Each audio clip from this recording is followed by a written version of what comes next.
दोस्तों, आज हम आपके लिए लेकर आए हैं एक बेहतरीन किताब को लेकर। किताब है बॉर्न टू बिल्ड, लेखक जिम क्लिफ्टन और संगीता बादल, पीएचडी। शुरू करने से पहले एक रिक्वेस्ट आपसे है कि हमारे चैनल को सब्सक्राइब जरूर कर लें, वो वीडियो को लाइक व शेयर जरूर करें। ये किताब हर उस इंसान के लिए है जो सिर्फ नौकरी करने से बढ़कर कुछ नया, मूल्यवान और टिकाऊ बनाना चाहता है। जिम क्लिफ्टन, जो गैलप की सीईओ हैं, और संगीता बादल, गैलप की एंटरप्रेन्योरशिप रिसर्च में विशेषज्ञ, इस किताब में बताते हैं कि हर व्यक्ति में बिल्डर बनने की क्षमता जन्मजात होती है। किताब में बताया गया है कि कैसे आप अपनी सोच बदलकर, अवसर पहचानकर, सही टीम बनाकर और लगातार कदम बढ़ाकर असली निर्माणकर्ता बन सकते हैं। ये केवल बिजनेस या स्टार्टअप की नहीं, बल्कि जीवन और समाज में असर डालने वाली यात्रा की भी गाइड है।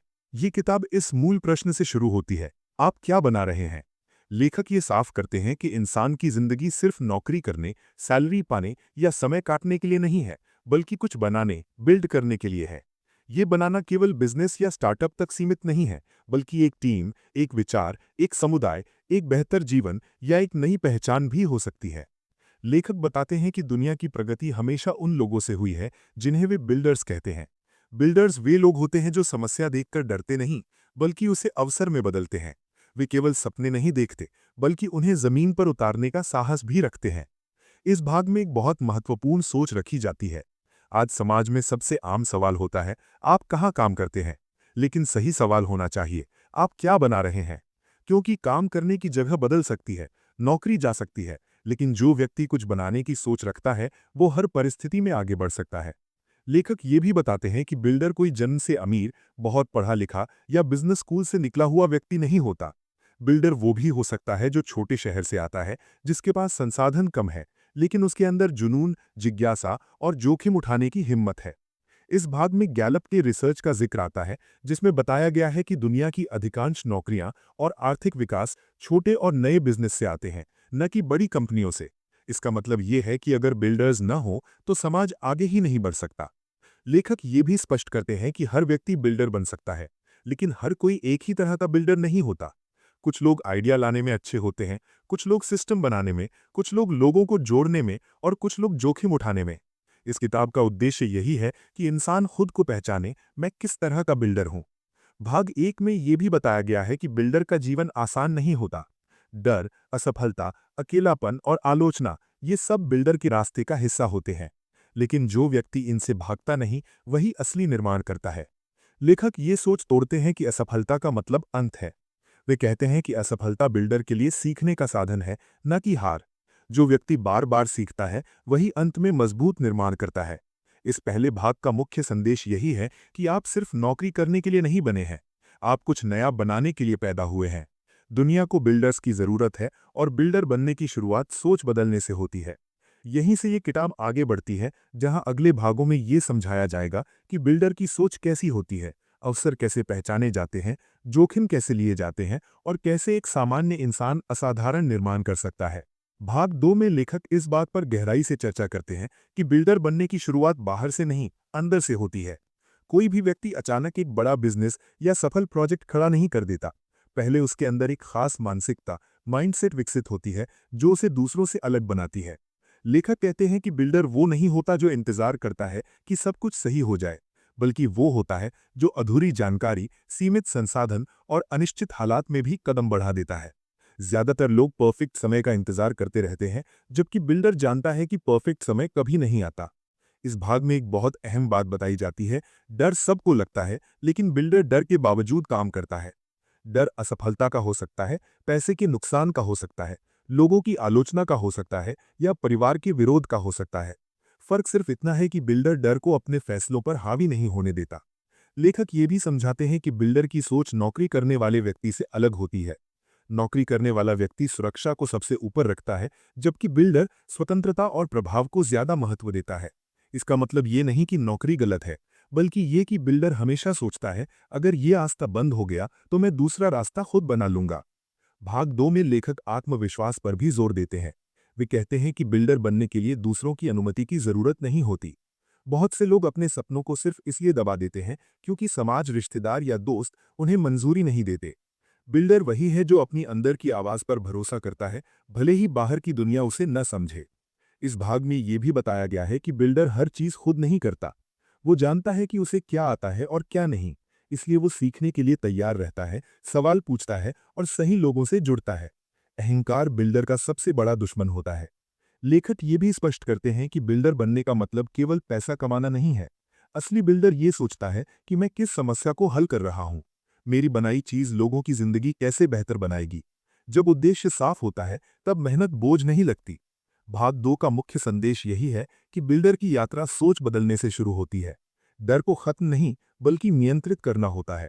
आत्मविश्वास और सीखने की इच्छा सबसे बड़ी ताकत है, और बिल्डर बनने के लिए सबसे पहले खुद पर भरोसा करना जरूरी है। अगले भाग में लेखक बताएंगे कि बिल्डर अवसरों को कैसे पहचानता है और आम लोग जहां समस्या देखते हैं वहां बिल्डर संभावना कैसे ढूंढता है। भाग 3 में लेखक बताते हैं कि बिल्डर की सबसे बड़ी पहचान ये होती है कि वो अवसर पहचानने की कला जानता है। जहां आम लोग समस्या, परेशानी या जोखिम देखते हैं, वहीं बिल्डर उसी स्थिति में संभावना और समाधान खोज लेता है। लेखक समझाते हैं कि अवसर हमेशा किसी चमकदार विचार के रूप में नहीं आते। ज्यादातर अवसर समस्याओं के रूप में छिपे होते हैं। जब लोग शिकायत करते हैं, परेशान होते हैं या किसी व्यवस्था से असंतुष्ट होते हैं, वहीं से बिल्डर का काम शुरू होता है। इस भाग में कहा गया है कि बिल्डर सबसे पहले लोगों को ध्यान से सुनता है। वो ये समझने की कोशिश करता है कि लोगों को सच में क्या चाहिए, किस चीज की कमी है और किस कारण से वे असंतुष्ट हैं। बिल्डर अपने आइडिया को लोगों पर नहीं थोपता, बल्कि लोगों की जरूरतों से आइडिया निकालता है। लेखक ये भी बताते हैं कि बहुत से लोग सोचते हैं कि बड़ा अवसर तभी मिलेगा जब उनके पास बड़ा पैसा, बड़ी टीम या नई टेक्नोलॉजी होगी। लेकिन बिल्डर जानता है कि अवसर अक्सर छोटे स्तर से शुरू होते हैं। एक छोटी समस्या का हल भी आगे चलकर बड़ा निर्माण बन सकता है। भाग 3 में ये स्पष्ट किया गया है कि बिल्डर कभी ये नहीं सोचता कि ये काम पहले ही बहुत लोग कर रहे हैं, बल्कि वो पूछता है, मैं इसे थोड़ा बेहतर, थोड़ा अलग या थोड़ा आसान कैसे बना सकता हूँ। यहीं से नवाचार की शुरुआत होती है। बिल्डर दूसरों की नकल करने की बजाय सुधार करने पर ध्यान देता है। लेखक ये भी समझाते हैं कि अवसर पहचानने के लिए बिल्डर का नजरिया बहुत खुला होता है। वो लगातार सीखता है, नई चीजें देखता है, अलग अलग क्षेत्रों को समझता है और बदलावों पर नजर रखता है। जो व्यक्ति बदलाव से डरता है वो अवसर खो देता है, और जो बदलाव को अपनाता है वही बिल्डर बनता है। इस भाग में जोखिम पर भी बात की गई है। लेखक कहते हैं कि अवसर हमेशा जोखिम के साथ आते हैं, लेकिन बिल्डर अंधा जोखिम नहीं लेता। वो सोच समझकर, जानकारी इकट्ठा करके और छोटे कदमों से शुरुआत करता है। लेखक ये भी बताते हैं कि असफलता का डर अक्सर लोगों को अवसर देखने से रोक देता है, लेकिन बिल्डर असफलता को अंतिम परिणाम नहीं बल्कि फीडबैक मानता है। अगर कुछ काम नहीं करता तो वो पूछता है, मैं इससे क्या सीख सकता हूँ। भाग 3 का मुख्य संदेश यही है कि अवसर समस्याओं के भीतर छिपे होते हैं। बिल्डर लोगों की जरूरतों को ध्यान से समझता है। छोटा अवसर भी बड़े निर्माण की शुरुआत हो सकता है। जोखिम जरूरी है, लेकिन समझदारी के साथ। और असफलता बिल्डर के लिए सीखने का साधन है। अगले भाग में लेखक बताएंगे कि बिल्डर अपने आइडिया को कैसे अमल में लाता है और सोच को एक्शन में कैसे बदलता है। भाग 4 में लेखक इस सबसे महत्वपूर्ण अंतर पर बात करते हैं जो सपने देखने वालों और बिल्डर्स के बीच होता है। एक्शन, कर्म। बहुत से लोग अच्छे आइडिया रखते हैं, लेकिन बहुत कम लोग उन आइडिया पर काम शुरू करते हैं। बिल्डर वही होता है जो सोचने से ज्यादा करने पर विश्वास करता है। लेखक कहते हैं कि आइडिया की कीमत तब तक शून्य होती है जब तक उस पर पहला कदम न उठाया जाए। Builder perfect plan, perfect time और परफेक्ट संसाधनों का इंतजार नहीं करता। वो छोटे कदम से शुरुआत करता है और रास्ते में सीखता जाता है। इस भाग में बताया गया है कि बिल्डर शुरुआत में बड़े लक्ष्य तय करने की बजाय छोटे प्रयोग यानी एक्सपेरिमेंट्स करता है। वो अपने आइडिया को टेस्ट करता है, लोगों की प्रतिक्रिया देखता है और उसी आधार पर सुधार करता है। ये प्रक्रिया असफलता के डर को कम करती है और सीखने की गति को बढ़ाती है। लेखक ये भी समझाते हैं कि बिल्डर अपने समय और ऊर्जा को लेकर बहुत सजग होता है। वो जानता है कि हर काम जरूरी नहीं होता, इसलिए वो उन कामों पर ध्यान देता है जो उसके निर्माण को आगे बढ़ाते हैं। व्यस्त रहना और उत्पादक होना, इन दोनों में बड़ा फर्क होता है और बिल्डर इस फर्क को समझता है। भाग 4 में अनुशासन यानी डिसिप्लिन की भी चर्चा है। प्रेरणा कभी आती है कभी नहीं, लेकिन बिल्डर केवल प्रेरणा पर निर्भर नहीं रहता। वो नियमित आदतों और सिस्टम के जरिए आगे बढ़ता है। रोज थोड़ा थोड़ा काम करना लंबे समय में बड़ा निर्माण खड़ा करता है। लेखक ये भी बताते हैं कि शुरुआत में परिणाम न दिखना बहुत सामान्य बात है। बिल्डर धैर्य रखता है और तुरंत हार नहीं मानता। वो जानता है कि हर निर्माण को समय लगता है। जो लोग जल्दी नतीजे चाहते हैं वे बीच रास्ते में रुक जाते हैं। इस भाग में ये भी बताया गया है कि बिल्डर आलोचना से डरता नहीं। जब कोई कुछ बनाता है तो आलोचना स्वाभाविक है। बिल्डर उपयोगी आलोचना को स्वीकार करता है और बेकार आलोचना को नजरअंदाज करता है। भाग 4 का मुख्य संदेश ये है कि आइडिया से ज्यादा महत्वपूर्ण एक्शन है।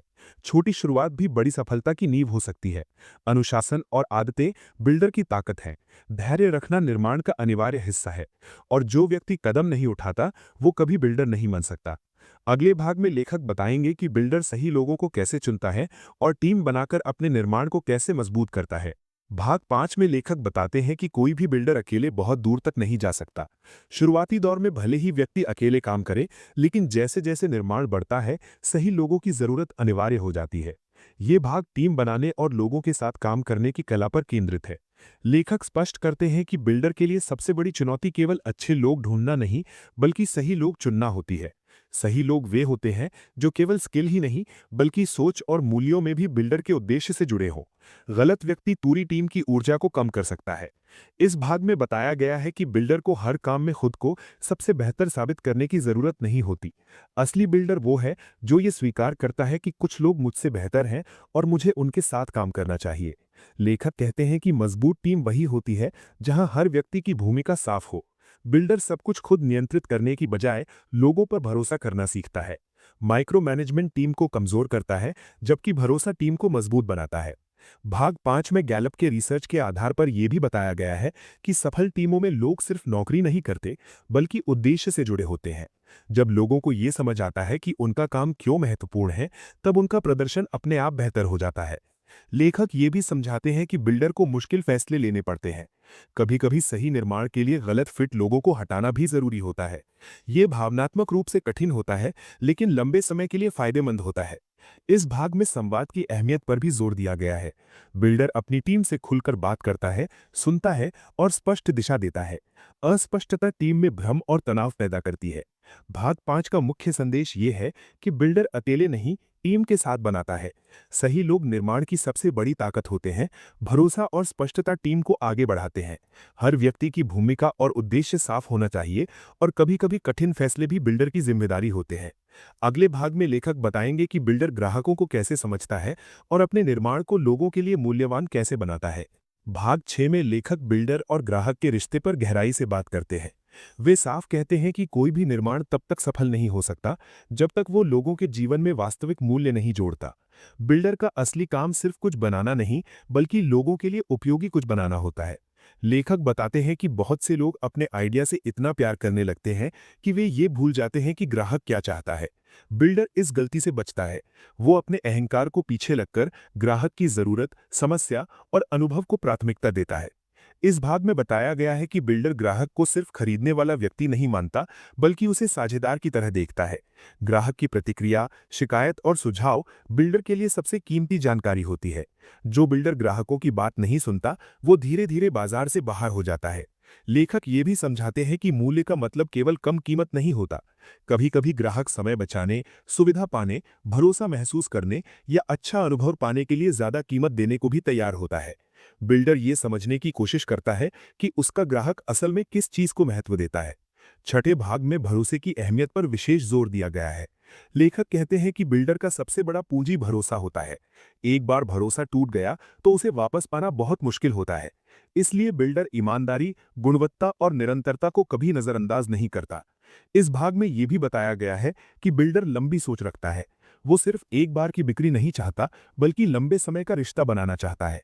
संतुष्ट ग्राहक ही भविष्य में प्रचारक बनते हैं और निर्माण को आगे बढ़ाते हैं। लेखक ये भी स्पष्ट करते हैं कि ग्राहक की जरूरतें समय के साथ बदलती रहती हैं। बिल्डर लगातार सीखता रहता है, अपने प्रोडक्ट या सेवा को सुधारता है और बदलाव के साथ खुद को ढालता है। जो बिल्डर स्थिर हो जाता है, वो पीछे छूट जाता है। छठे भाग का मुख्य संदेश ये है कि ग्राहक ही हर निर्माण का केंद्र होता है। बिल्डर अपने आइडिया से ज्यादा ग्राहक को महत्व देता है। भरोसा सबसे बड़ी पूंजी है। मूल्य अनुभव से बनता है, केवल कीमत से नहीं, और लंबे समय का रिश्ता ही असली सफलता है। अगले भाग में लेखक बताएंगे कि बिल्डर कठिन समय, असफलता और दबाव का सामना कैसे करता है और खुद को मानसिक रूप से मजबूत रखता है। भाग 7 में लेखक बिल्डर की उस परीक्षा की बात करते हैं जिससे हर बिल्डर को गुजरना पड़ता है। कठिन समय, असफलता और मानसिक दबाव। वे साफ कहते हैं कि निर्माण का रास्ता कभी सीधा नहीं होता। समस्याएं, नुकसान, आलोचना और अनिश्चितता इस यात्रा का हिस्सा है। फर्क सिर्फ इतना है कि बिल्डर इनसे टूटता नहीं, बल्कि मजबूत बनता है। लेखक बताते हैं कि ज्यादातर लोग असफलता को अपनी पहचान बना लेते हैं। वे सोचते हैं, मैं असफल हूं। लेकिन बिल्डर असफलता को घटना मानता है, पहचान नहीं। वो कहता है, ये प्रयास असफल हुआ, मैं नहीं। इस सोच का फर्क बहुत गहरा होता है। यही सोच बिल्डर को दोबारा उठने की ताकत देती है। भाग 7 में मानसिक मजबूती, मेंटल स्ट्रेंथ पर विशेष जोर दिया गया है। बिल्डर को अक्सर अकेलापन महसूस होता है, क्योंकि उसकी सोच आम लोगों से अलग होती है। ऐसे समय में खुद पर भरोसा बनाए रखना बहुत जरूरी होता है। लेखक कहते हैं कि बिल्डर अपनी ऊर्जा नकारात्मक लोगों से दूर रखता है और सीखने वाले, सकारात्मक लोगों से जुड़ता है। इस भाग में यह भी बताया गया है कि कठिन समय में बिल्डर अपने उद्देश्य, पर्पस को याद करता है। जब क्यों साफ होता है, तब कैसे अपने आप निकलने लगता है। उद्देश्य बिल्डर को थकने नहीं देता। लेखक तनाव और थकान पर भी बात करते हैं। वे बताते हैं कि बिल्डर को अपनी सेहत, मानसिक और शारीरिक, दोनों का ध्यान रखना चाहिए। लगातार काम करते रहना बहादुरी नहीं है। सही समय पर रुकना, सोचना और ऊर्जा वापस पाना भी बिल्डर की समझदारी है।